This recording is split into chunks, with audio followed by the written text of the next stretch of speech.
Now, I'm not defending the president, Mr. President, but in fairness to him, yung list of projects, yung 100 billion, initially naka-FLR lahat yun eh.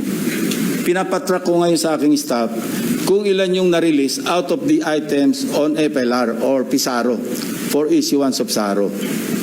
Hindi pa namin alam. But initially, kasama sa nabito sa 194 billion ng ating Pangulo, 1.15 billion pesos worth of projects. Andito yung listahan ng projects. Nilista rin nakita ng mga staff ko ito, pero may listahan din si Bernardo nito. Kung alam ni Pangulo at siya nag-utos na mag-insert ng 100 billion sa GAA, sa BICAM, bakit niya ibibito? Yan din ang observation ni Your Honor, di ba? Sabi niyo rin, because you also examined.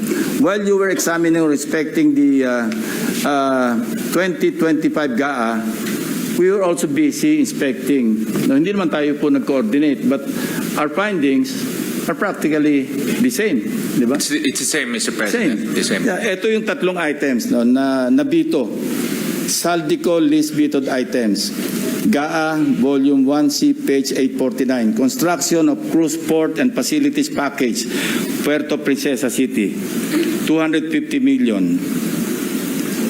800, page 822. Construction of Multipurpose Building, Government Center, Barangay Gadani, Tayum, Abra. Page 322, construction of riverbank structure including irrigation system, integration along Polo River at Sitio Lawaan, upstream, right side, Mall, Cebu, package 3, 100 million. Total 1.15.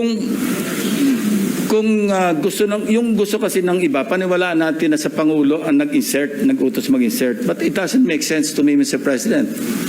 That's why I'm trying to explain this to our colleagues and to the members of the DBCC family para maliwanagan naman natin, and in the presence of the media, maliwanagan naman natin na hindi kasama ang Pangulo kasi common sense. Siya nag-utos, ibibito niya. Siya nag-utos, i-FLR niya. Interjection, Your Honor. Yes, sir.